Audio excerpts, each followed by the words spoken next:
Ini loh fams, sate buntel. Bentuknya lonjong dan panjang, warnanya kehitaman. Kalau dimakan enaknya kebangetan. Buntel artinya dibungkus atau dikemas, sesuai dengan cara buat dan bentuknya yang mirip kayak buntelan. Hihihi. Dulu sate ini tercipta dari inovasi masyarakat kelas bawah yang ingin menyantap sate daging, tapi nggak punya uang. Sisa daging keras dari kambing yang nggak terolah akhirnya dimanfaatkan menjadi sate. Sate dibuat dengan menghilangkan otot dan dicacah sampai lembut. Tapi itu dulu fams, sate buntel sekarang nggak pakai daging keras lagi kok. Lembut, nggak pakai alot. Rasa gurih alami daging kambing nggak ada yang ngalahin. Bumbu kecap minimalis dengan taburan bubuk merica bikin sate buntel nikmat tiada tara. Sate ini nggak cuma favoritnya orang biasa. Presiden ke-7 kita katanya suka nih sama nikmatnya sate buntel. Sate khas dari Solo, Jawa Tengah ini terkenal legendaris. Warung sederhana ini ada di perempatan Pasar Kadipolo. Katanya warung ini sudah buka hampir 30 tahun. Pengolahan yang tepat dan pemilihan daging kambing kualitas baik bisa hindari sate dari bau perengus. Supaya makin lembut, daging nggak cuma diiris tapi digiling sampai halus. Daging yang sudah padat menempel di tusukan, lanjut dibuntel alias dibungkus dengan lemak dari lambung kambing. Lemak jaring inilah yang bikin gumpalan daging satenya nggak ambiar saat dibakar, fams. Butuh kesabaran untuk membakar sate buntelnya. Selain agak lama buat matang, membalik sate juga harus hati-hati, biar nggak hancur gitu deh. Daging yang sudah mulai matang, jangan lupa dicelup bumbu. Aromanya aja udah enak banget loh, fams. Lapisan lemak ternyata nggak cuma buat bungkus, tapi berpengaruh menambah cita rasa sate buntel jadi makin nikmat. Sate buntel ini biasa disajikan dengan saus kecap pedas dan pelengkap lain. Taburan bubuk merica juga wajib nih hukumnya. Selamat menikmati, fams!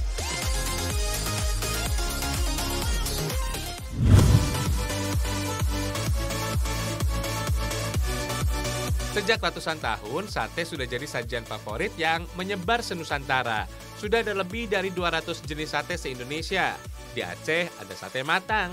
Keunikan dari sate matang terletak pada penyajiannya. Nggak cuma bumbu kacang, sate matang juga terhidang dengan nasi panas dan kuah soto. Untuk kuah soto biasanya memakai kaldu kambing yang dimasak dengan bumbu khusus. Perpaduan sate dan pelengkapnya jadi sayang sama sate matang. Fams, dinamakan sate matang karena sate ini berasal dari daerah bernama Matang. Nikmatnya sate dari kota Matang, Gelempang 2, Kabupaten Biren ini sukses membuatnya dikenal di Aceh dari dulu sampai sekarang. Soal kuliner, Aceh kaya dengan aneka olahan berbahan dasar daging. Sate matang diantaranya.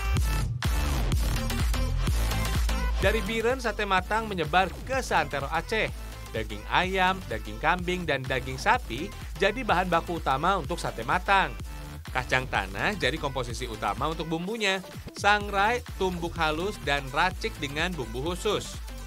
Sama seperti membuat sate pada umumnya, daging yang sudah dipotong dibumbui sebelum ditusuk, lalu dibakar.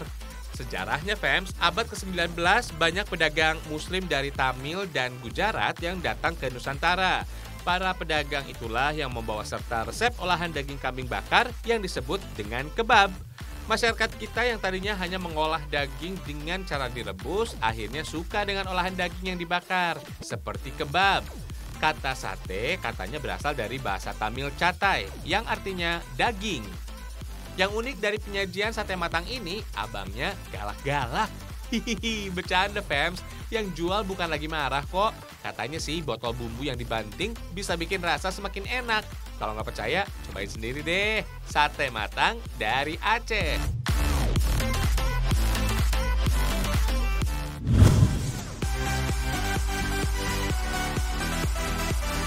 Peps, kalau pengen pengalaman baru menikmati bakso, bisa coba yang ini nih, bakso raket panggang madu. Sekilas penampakannya mirip kayak steak dengan taburan keju. Padahal ciri khas mie dan kuah baksonya tetap jadi pendamping. Dalam sehari, fams, 250 porsi ludes diburu para pecinta bakso. Kebayang dong enaknya? Jadi yang paling banyak diburu bakso raket panggang madu jaminan mutu. Bentuknya yang gepeng dipanggang dengan olesan bumbu madu. Nggak cuma itu, mie gepeng pendampingnya juga spesial dengan bumbu layaknya pasta dari Italia. Taburan bawang goreng dan kuah hangat bakso jadi sentuhan kearifan lokal, fams. Kalau udah ditabur keju jadi makin mantap, fams. Manis madu dan gurihnya bakso bercampur jadi satu. Bakso raket panggang madu bisa jadi pilihan buat kamu yang bosan makan bakso konvensional. Kalian nggak perlu ragu dengan lezatnya menu bakso raket panggang madu. Resep dasar bakso raket emang terbuat dari bahan baku bermutu. Daging sapi Bali dipilih yang masih segar. Urat sapi yang dipakai juga yang terbaik. Dalam adonan bakso ini, semua bahan dicampur jadi satu. Dijamin, rasa dan tekstur bakso semakin mantap. Adonan bakso lalu dicetak gepeng. Bentuk inilah yang jadi ciri dari bakso raket. Tinggal rebus aja nih ke dalam air panas. Tunggu sampai adonan berubah setengah matang. Baru bisa dikeluarkan dari dalam mangkok, fams. Sip lah, rebus bakso raket lagi sampai matang sempurna. Setiap hari, 20 kg daging sapi Bali diolah menjadi 200-an porsi bakso raket. Dibanding bakso bulat biasa, ngebuat bakso raket ini emang agak rumit. Selain mencetaknya harus pakai wadah tahan panas, yang masak pun harus juga tahan panas. Kalau udah biasa sih, nggak masalah, fams. Dinamakan bakso raket karena bentuknya seperti raket.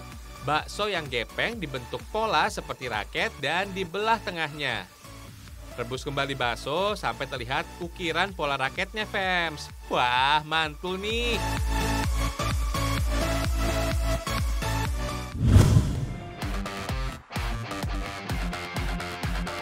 Gulai berkuah kuning ini, fams, identik dengan kuliner dari ranah Minang. Gulai kapalo lawa atau gulai kepala ikan inilah yang jadi salah satu favoritnya. Sajian gulai dipengaruhi seni memasak kari ala India. Bumbu dan rempah yang kuat jadi ciri khasnya. Cocok deh dipadu dengan gurihnya ikan laut. Ikan yang cenderung berbau amis harus diolah dengan bumbu kuat. Untuk gulai kapalo lawa, jenis ikan yang dipakai adalah ikan karang, fams. Ingat, yang diolah cuma bagian kepala saja. Cabai rawit, bawang merah, dan bawang putih wajib dipakai. Jangan lupa bumbu khas orang Minang seperti daun ruku-ruku dan asam kandis. Lanjut, haluskan bumbu satu persatu. Kalau sudah, tinggal tumis sampai harum. Sambil terus diaduk, masukkan sedikit demi sedikit santan kental. Tujuannya sih supaya santan tidak menggumpal. Masukkan daun kunyit dan potong daun ruku-ruku. Masih kerabat dengan daun kemangi, daun ruku-ruku juga punya wangi yang khas. Punya julukan Ratu Herbal, kandungan nutrisinya baik bagi kesehatan. Di Pariaman, gulai kapalo lawa kerap hadir pada saat lebaran, acara adat, atau hajatan khusus. Kalau nggak ada kepala ikan karang, bisa pakai jenis ikan laut yang lain, fams. Semakin besar ukuran kepala ikan, semakin mantap rasanya. Oh iya, perasan jeruk nipis dan potongan asam kandis bikin kayak rasa kuah gulainya. 15 menitan dimasak, kepala ikan sudah mulai matang, fams. Siap disajikan buat dimakan rame-rame. Selamat makan!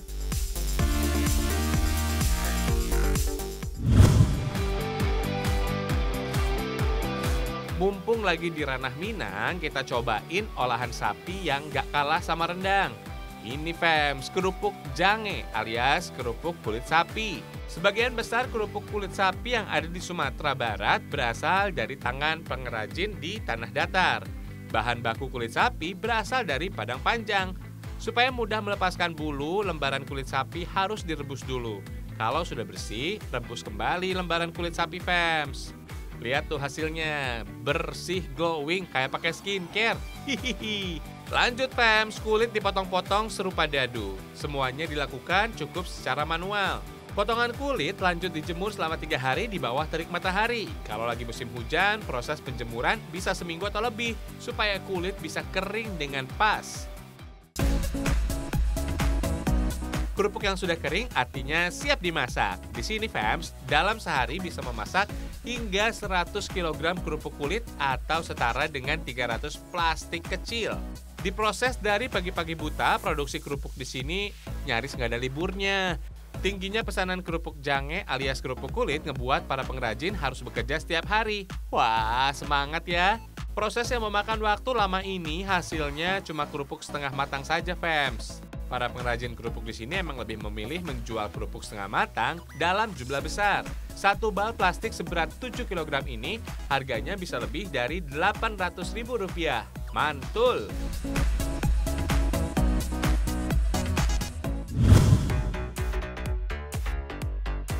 Yang manis-manis emang sering bikin sayang. Kalau sudah kangen bisa sampai terbayang-bayang. Yang manis dan bikin sayang apalagi kalau bukan Wingko. Buah tangan tradisional ini kini tampil lebih modern dengan topping aneka rasa. Wingko jadi terlihat lebih menggoda. Ayo mau pilih Wingko yang mana nih fams? Yang wanginya genit. Ada Wingko jeruk dengan paduan selai coklat dan kacang almond. Ada juga Wingko klasik original dengan kejutan coklat di dalamnya. Yang warna ungu juga nggak kalah bikin nafsu. Ada Wingko rasa anggur dengan tiramisu dan taburan keju. Rasa lainnya juga ada kok. Ada si merah Wingko strawberry. Ada juga Wingko durian dengan kacang mete. Serta Wingko coklat pandan. Tinggal pilih aja fams, sesuai favorit kamu. Walau inovasi terus terjadi, resep asli Wingko nggak mungkin tanpa bahan ini. Ada parutan kelapa dan terigu fams. Untuk membuatnya cukup campur semua bahan jadi satu. Kalau mau bikin yang cantik dan lebih modern, bisa diberi sedikit bahan pewarna makanan. Walau populer sebagai oleh-oleh dari Semarang, Wingko justru terlahir dari sebuah wilayah bernama Babat di Kabupaten Lamongan, Jawa Timur. Makanya dikenal dengan nama Wingko Babat. Katanya jajanan Wingko terbawa oleh seorang penduduk dari Babat yang mengungsi ke Semarang akibat dampak dari perang di tahun 40-an. Oh iya, memanggang Wingko cuma butuh waktu 5 menitan aja fams. Kalau kelamaan, Wingko bisa jadi keras. Kalau sudah diberi topping begini, jadi cantik kan? Oh iya fams, jajanan Wingko yang sangat terkenal di kawasan pantai utara Pulau Jawa ini mulai populer sebagai buah tangan saat ramai dijajakan di stasiun kereta api, terminal bus, atau toko oleh-oleh. Wingko emang eksis ya fams.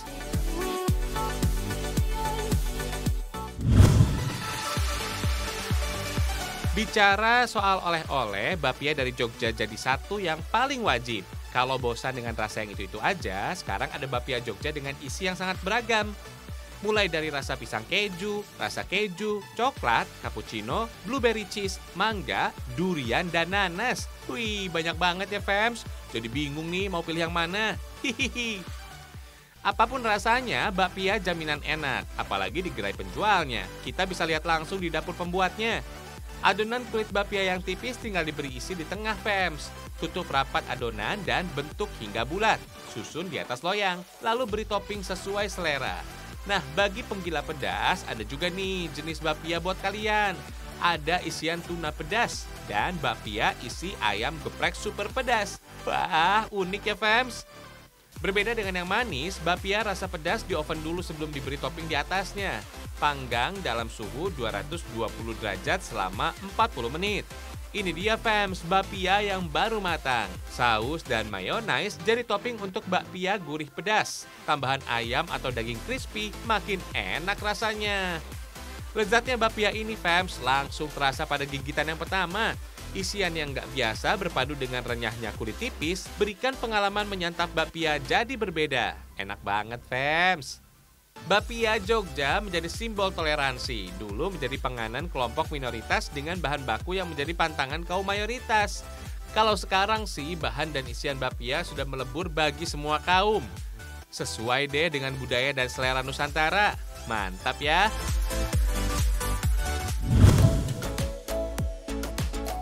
Soal wisata, Yogyakarta selalu punya cerita. Dari wisata budaya sampai wisata main airnya. Kalau mau yang seru-seru menyegarkan, bisa nih datang ke wahana wisata yang satu ini. Selamat datang di Jogja Bay Pirates Adventure Water Park. Sudah siap kan buat basah-basahan?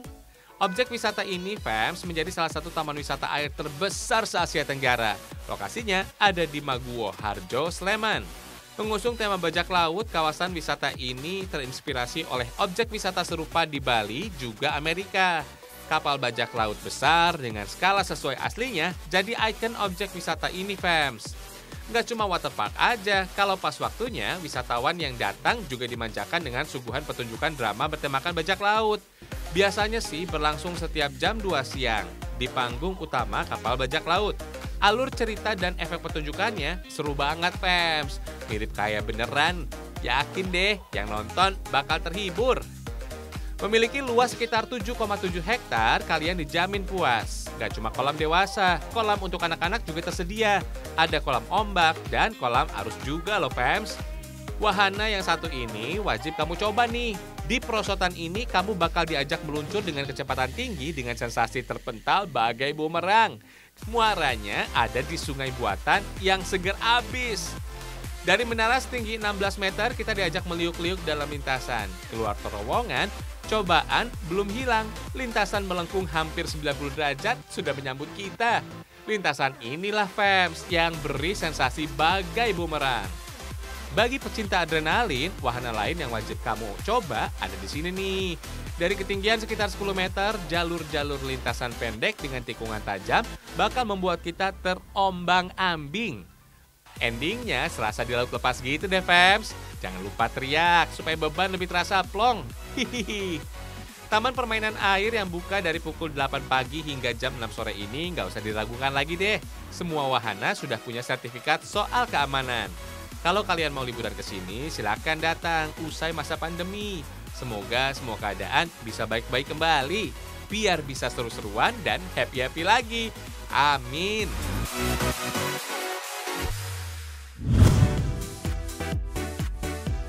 Ditarik oleh kerbau, moda transportasi jadul ini namanya pedati fams. Di ranah Minang, pedati yang mulai jarang kembali dilestarikan dalam bentuk kerajinan.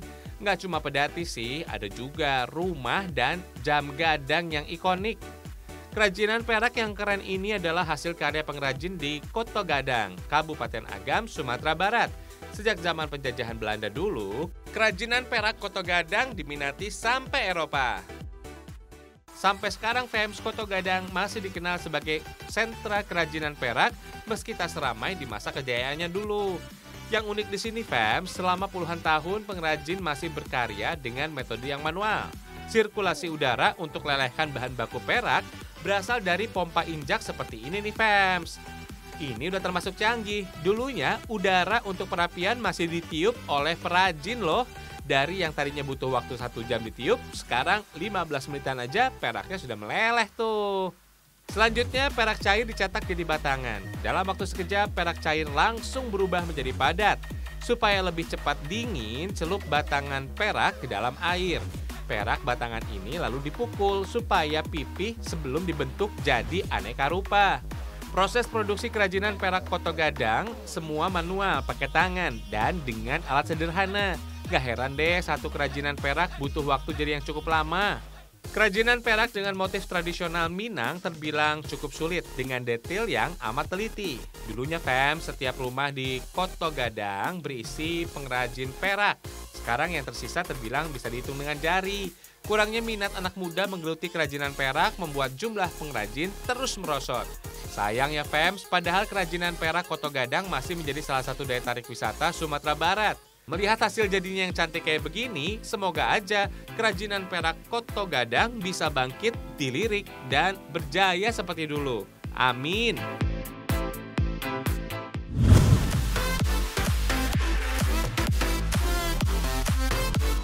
Para Bismania wajib punya nih kerajinan dari Kabupaten Wonosobo, Jawa Tengah ini nih fams.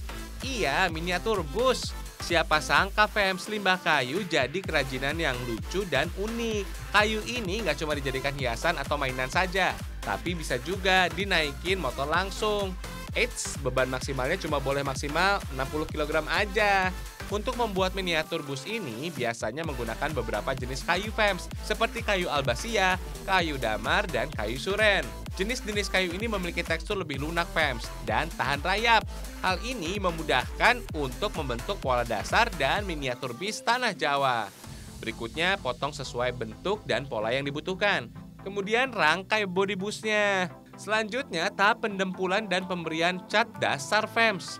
Tujuannya sederhana kok, pewarnaan dengan mesin kompresor bisa menghasilkan tekstur cat yang lebih halus dan menyatu dengan kayu dibandingkan kuas biasa. Kalau busnya sudah setengah jadi, kita periksa lagi fams, supaya nggak ada serat kayu yang terlihat. Jadi deh, semua bagian kayu, mulus fams. Sekarang kita laminating body busnya ya. Baru deh pasang interior bus, seperti kursi penumpang, lampu, spion, stiker, dan tulisan. Biar kelihatan seperti di bus sungguhan.